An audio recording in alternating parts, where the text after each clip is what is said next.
Hi, I'm Dave Kendall, the host of Sunflower Journeys. And I'm Scott Williams, the series producer of Journeys.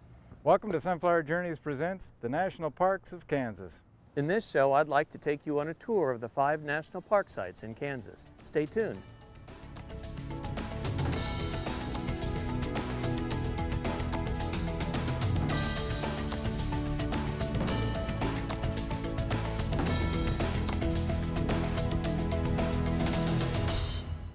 A narrative contest was held this year for 7th and 8th grade students in Kansas.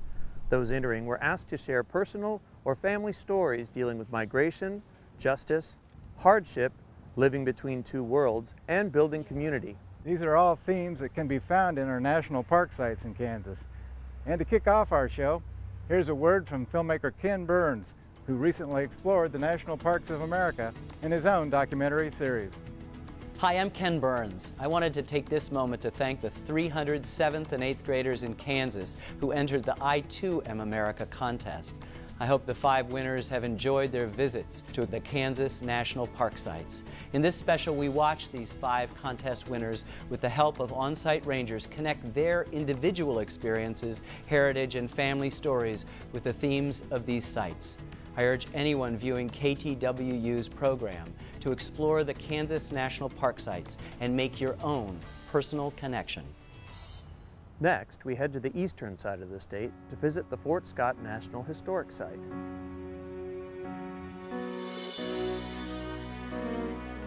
The National Park Service maintains this site because of the many significant historic periods it represents, as it was in place during the opening of the West, the formation of the permanent Indian frontier, the Mexican-American War, the Bleeding Kansas era, the Civil War, and the expansion of railroads into disputed lands.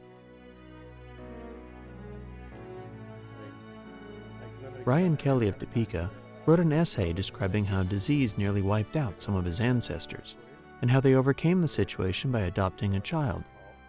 His narrative resonates with several events that happened at Fort Scott. The purpose for the fort was to keep peace on the Indian frontier and keep whites and settlers out of each other's territory. We started off with a reception up in the Grand Hall. This is Sarah Baltz. And then from there we took them over to see our new movie. The 20-minute long film that really focuses well on the historical events of the fort. Then I took them around to some living history stations where we were telling stories that were similar to the stories in Ryan's essay. So our first station was the Civil War hospital scene, where we had one of our volunteers dressed up as a surgeon. And he explained a little bit about the state of Civil War medicine and Civil War surgery. And then he used Ryan as a guinea pig to perform some mock surgery. And we're going to allow him to bleed until we have about 4 to 6 ounces in the basin. We then went over to a scene that represented a scene from the Bleeding Kansas era when a gentleman was killed during a raid on Fort Scott. And then our final living history scene represented an officer and his wife whose 1-month-old child died while living out here at Fort Scott on the frontier. My family, which is my great-great-grandparents and aunt, moved to Britt, Iowa, which is where my dad grew up. When they got there, their family was plagued with black diphtheria. 5 of their children died. They took them by themselves to the graveyard and buried them by hand. I just taken back by the whole thing.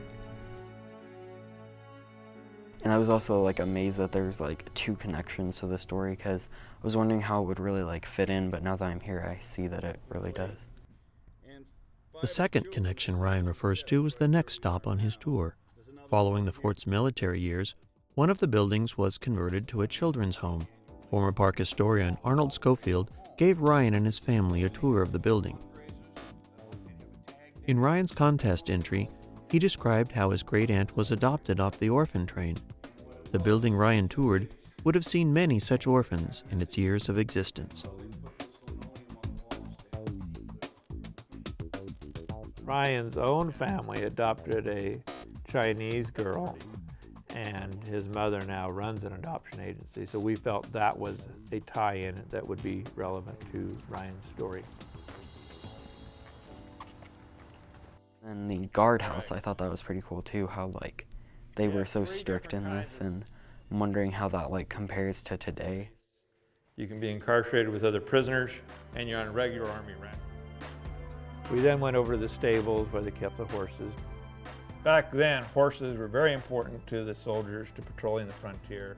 Talked a little bit about the importance of the horse to life on the frontier.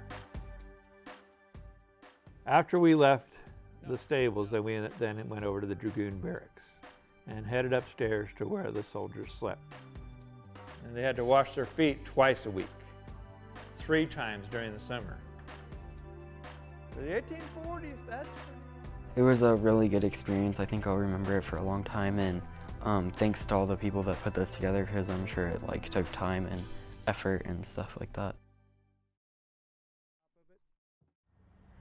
We hope you've enjoyed this Sunflower Journey special. The national parks in Kansas have a lot to offer. Maybe you'll be inspired to pay a visit to one or all 5 of the sites that we visited in this show. And perhaps you have a personal story that relates to one of these sites also. If you'd like more information about the national parks in Kansas, you can visit our website at khtwu.org. That wraps up this special edition of Sunflower Journeys. Tune in next time as we explore more stories about the Sunflower State. See you then. The Park Service always goes back to the Organic Act and the preservation of resources. But there's also a storytelling mission where we're not just the stewards of the resource or the object or the wildlife or the natural resource, but we're also the stewards of the stories and the stewards of the American stories.